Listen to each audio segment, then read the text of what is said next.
박근영, 이선영, 사경인, 염승환 투자 마스터들의 세심한 케어로 건강한 투자 습관을 만드세요. 3프로 멤버십 3프로 앱에서 확인하세요.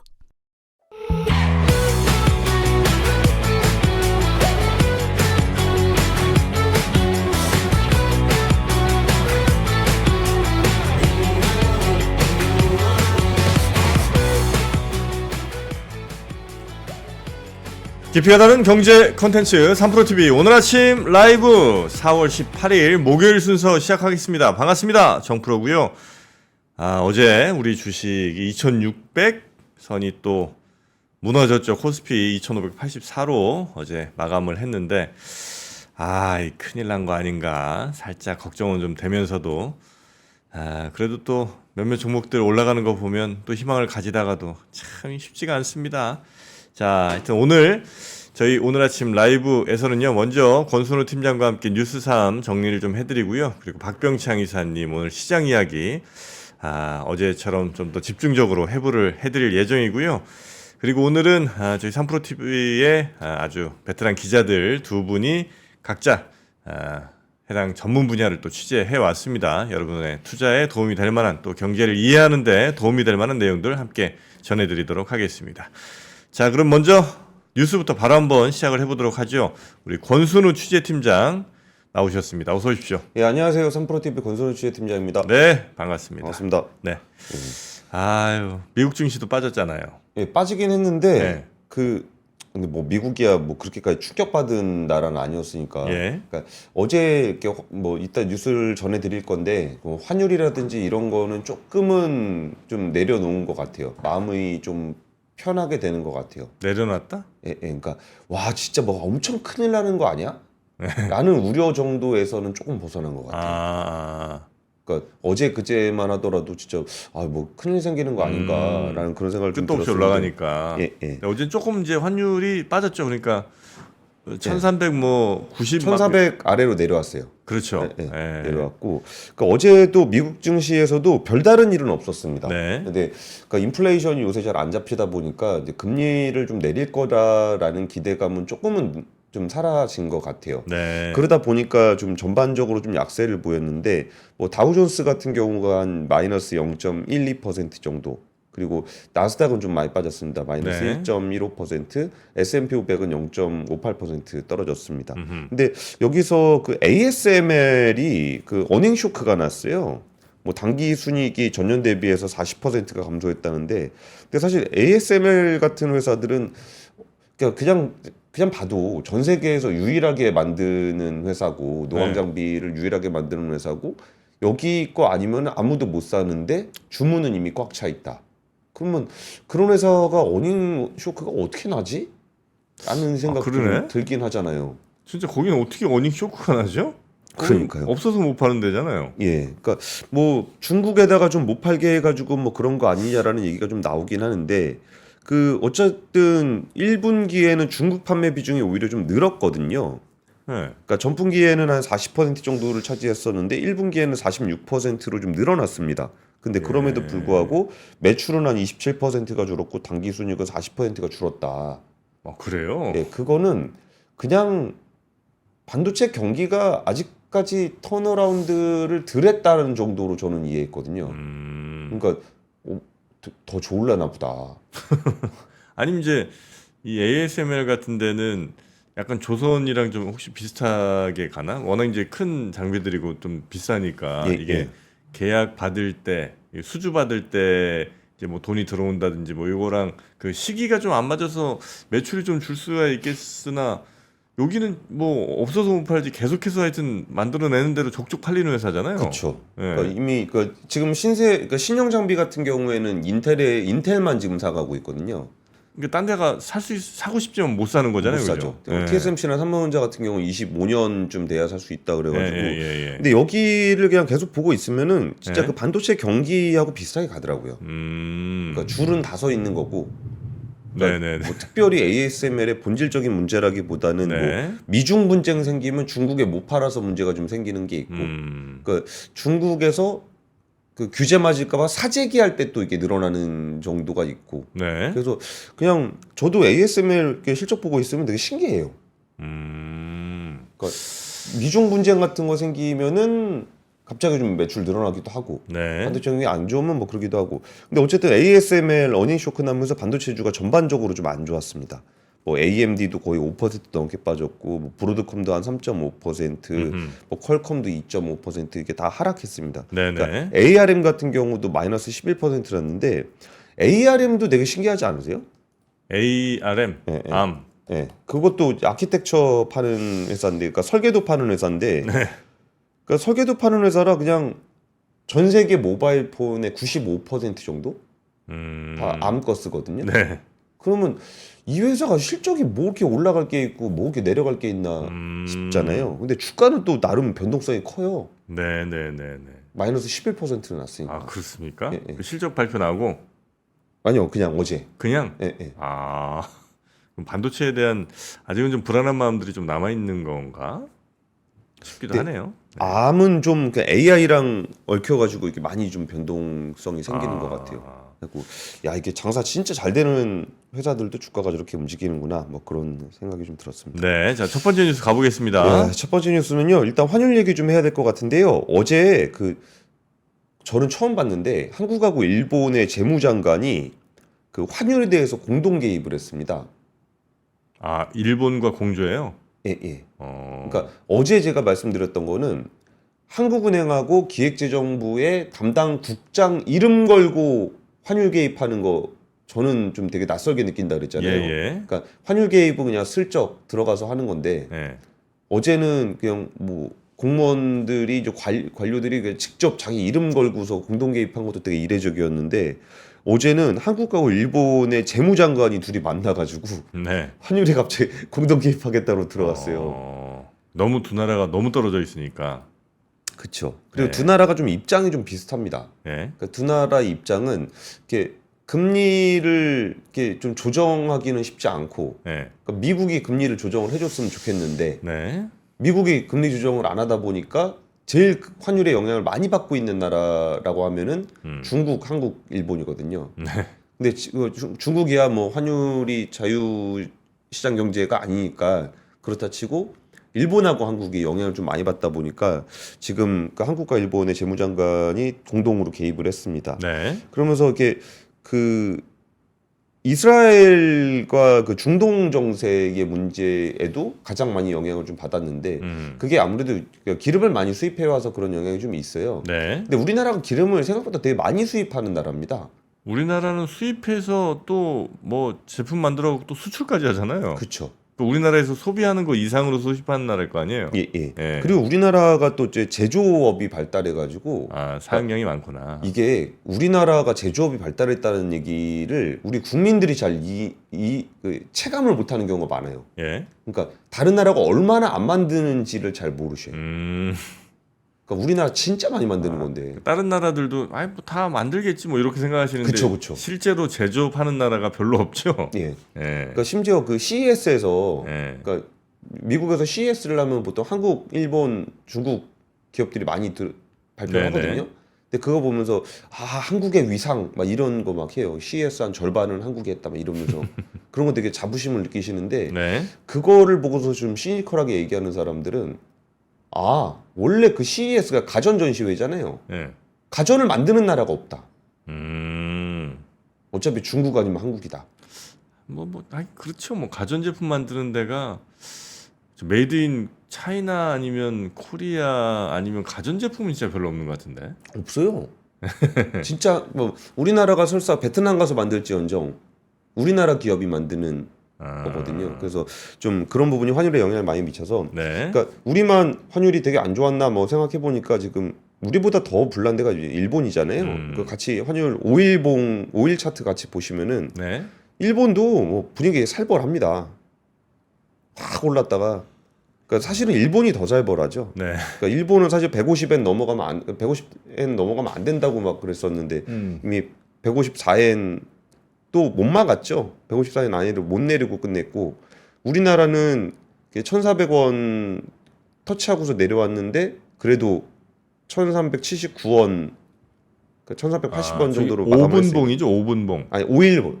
5일? 예. 5일봉이랑 다 세? 예, 그러니까 이게 요 차트가 5일 차트예요.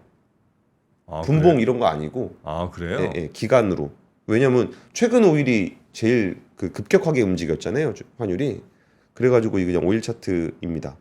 그래서 그리고서 그 OECD 회원국 중에 우리나라가 네. 5번째로 저평가가 됐다 그러더라고요. 네. 그러니까 실질 실효 환율이라는 게 있거든요. 그러니까 아. 실질 실효 환율이라는 거는 이제 그 특정한 시점을 기준으로 했을 때, 그러니까 보통 2022년 기준으로 하는데, 그러니까 2022년 기준으로 100으로 했을 때 우리가 2월 말 기준으로 96.7을 네. 기록했다. 예.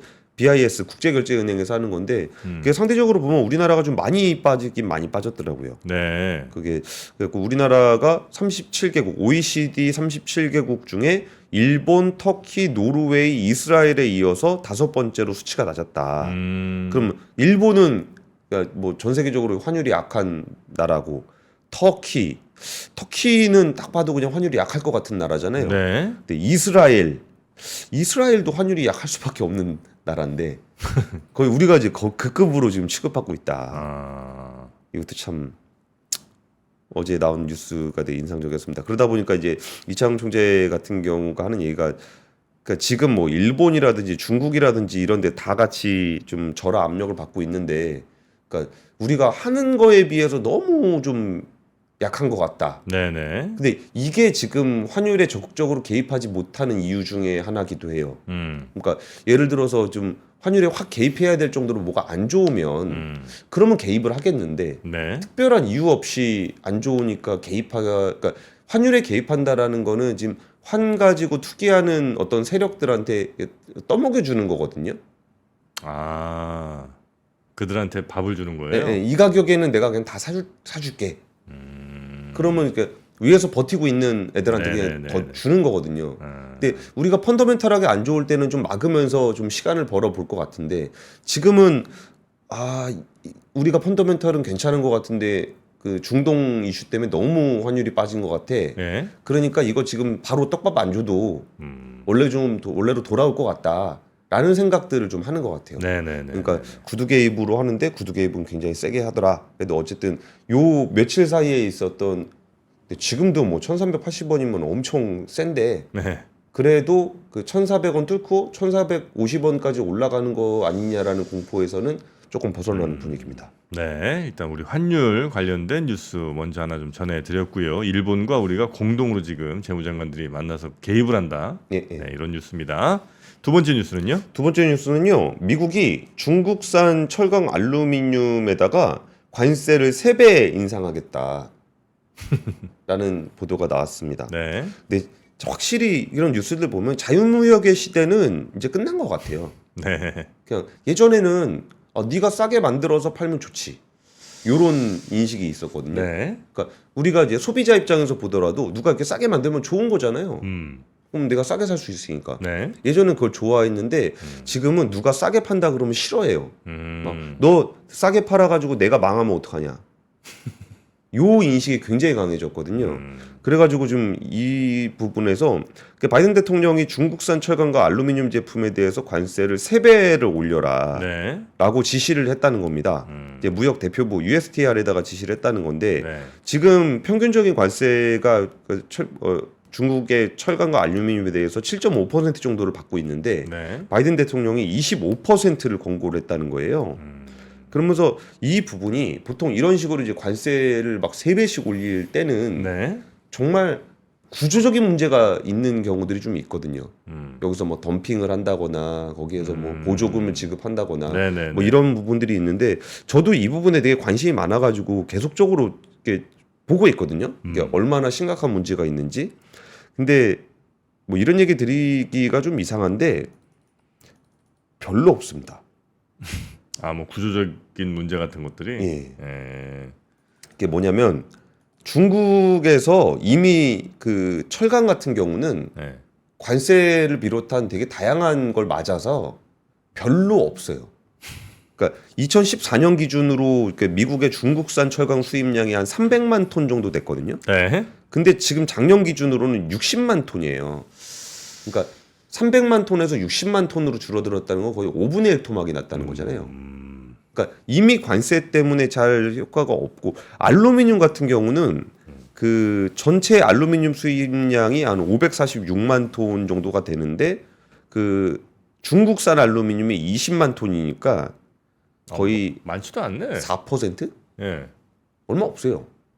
그러니까 이미 미국은 중국산 알루미늄을 별로 사지도 않는군요. 근데 예. 거기다가 관세 세게 세 배. 때린다고 해봐야 뭐 중국이나 미국이나 큰 영향 없는 거고. 그렇죠. 요건 약간 선언적 의미라든지 아니면 중국에 대해서 그냥 정치적인 경고 같은 거 날리는 뭐 이런 정도예요? 그런 거죠. 예. 그러니까 USTR 캐서린 타이 대표도 정부는 중국의 맞서기를 계속할 것이고 우리는 무역 조치를 취할 준비가 다 돼 있습니다. 이게 지금 청문회 가서 이런 얘기 하고 있거든요. 네네. 근데 사실 별로 없어요.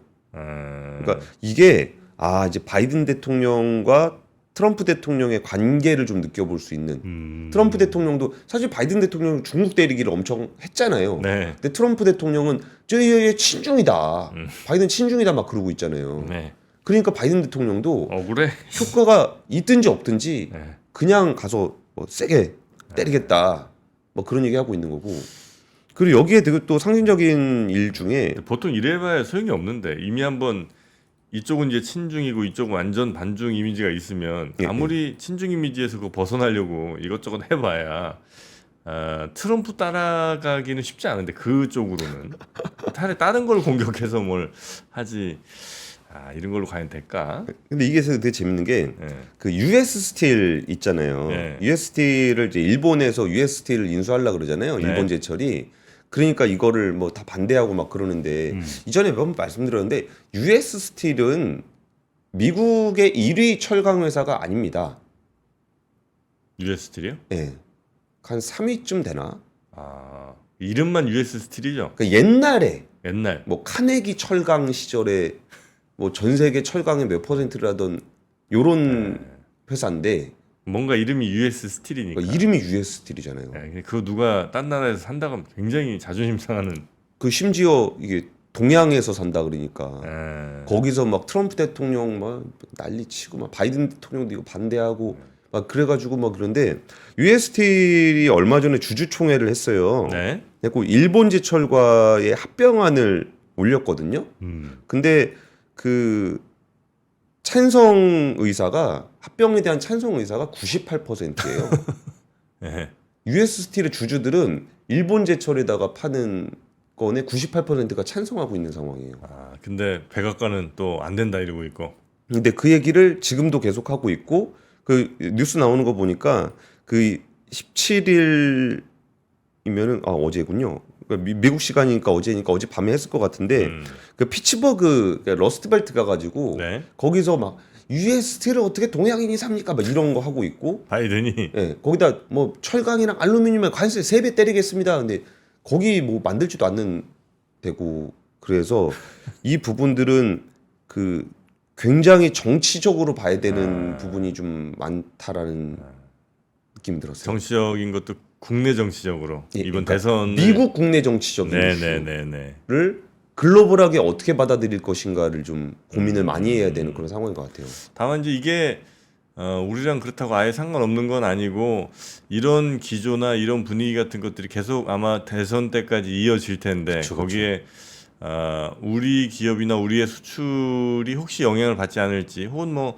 긍정적이거나 부정적이거나 예, 그런 예. 것들은 면밀히 좀 살펴볼 필요는 있겠다. 그쵸. 네, 이런 생각이 그리고 좀 드네요. 이게 되게 막 디테일하게 우리가 뭘 잘못하고 우리가 뭐 보조금을 지급하거나 뭐 뭔가 구조적인 문제가 있는가 네. 라는 거를 일단 봐야 되거든요. 근데 그러면서 미국의 국내 정치적인 이슈들에 대해서도 잘 봐야 된다는 말씀을 드리고 싶은 거예요. 진짜 네. 구조적인 문제가 아니더라도 네. 미국의 국내적인 이슈로 그냥 관세 3배 때리고 뭐 이런 일이 생길 수 있다. 생길 수 있다. 예, 예.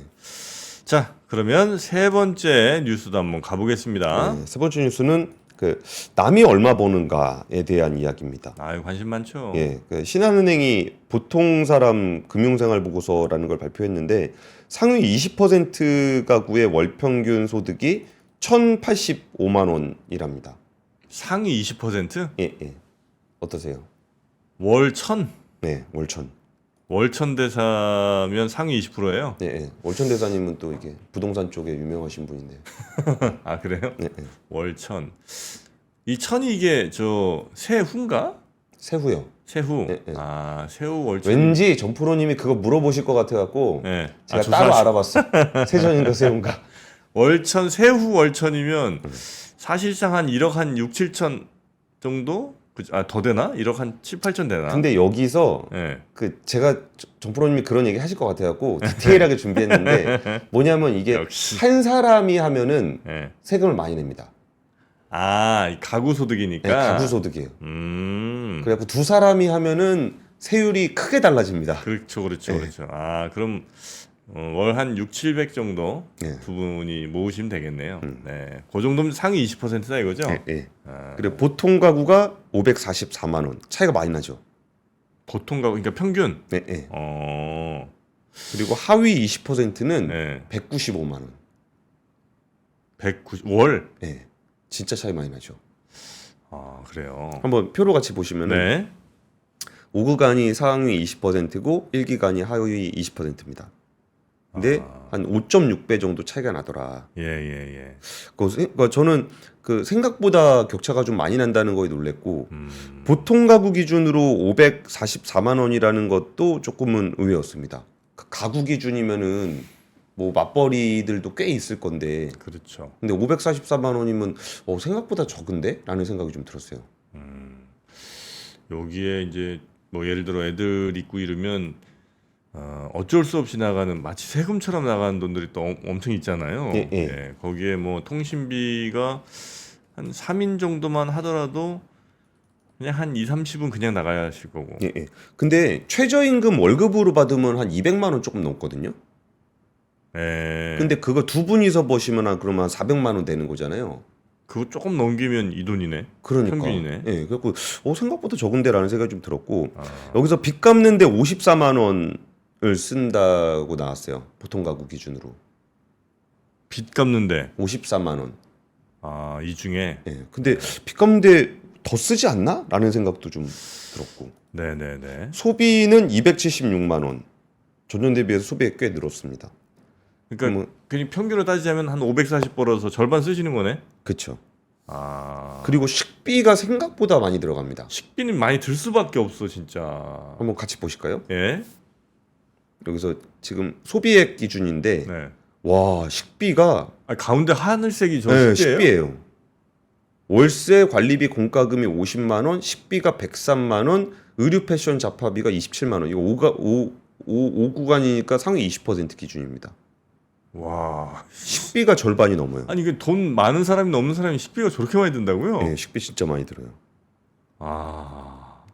그 식비가 많이 들 수밖에 없긴 해요. 왜냐면 뭐 요즘 밥값도 워낙 많이 오르기도 했고 예, 예. 그다음에 마트 가서 뭐 이렇게 사는 식료품 예, 그 예. 돈이 이제 진짜 많잖아요. 많이 들어가요. 우리나라처럼 마트 비싼 나라도 별로 없을걸요 아마. 그러니까 야채 과일 사는데 야채 과일 고기 우유 뭐 이런 거 사는데 우리나라처럼 비싼 나라는 아마 그냥 뭐 그 나라 GDP 뭐 이런 거 수준 다 떠나서라도 아마 거의 없는 것 같은데. 저는 어제 그 신한은행 발간한 그 보통 가구 평균 보고서를 보면서 예. 그러니까 이거 되게 인상적이었는데 도시락 값을 줄이기 위해서 엄청나게 노력을 많이 했다. 도시락. 그러니까 점심값. 네네네. 점심값이 옛날에 10,000원 쓰다 6,000원 쓴다는 거예요. 평균 네. 점심값이. 예. 그래가지고 6,000원에 된다는 것도 신기했고 요새 점심 기준으로. 네. 요새 점심 먹으러 가면 엄청 많이 들잖아요. 저 라면에 김밥 먹었더니 11,000원 나오던데요. 진짜. 와 진짜 너무하더라고. 어디 그 밑에. 예. 예. 여의도가 원래 좀 비싸긴 비싼데 다른 데부터 비싸긴 와 하죠. 그 해도 예. 좀 너무하는 거 아닌가. 예. 그리고서 여기서 이게 밀프렙 쪽이라는 게 있대요. 밀프렙? 예, 밀프렙 쪽. 그래갖고 이게 뭔가 이렇게 봤더니 이렇게 밑에 조그맣게 써놨더라고요. 그 도시락. 예. 그러니까 도시락 싸갖고 다니면 옛날 궁상 맞다 그랬잖아요. 밀프렙. 예, 예. 네네. 도시락 싸다니는 사람. 예, 예. 그리고 옛날에 내 궁상 맞다 그랬었는데, 뭐 도시락 싸다 가지고 다니는 사람들 옛날에는 뭐 다이어트를 하는 분이라든지 칼로리 조절하려고 자기가 사는 정도로 했었는데 요즘에는 워낙 보편화돼가지고 그러니까 도시락 싸갖고 다녀 그러면 좀 없어 보이니까 그런지 밀프렙 쪽이라는 용어가 나왔어요.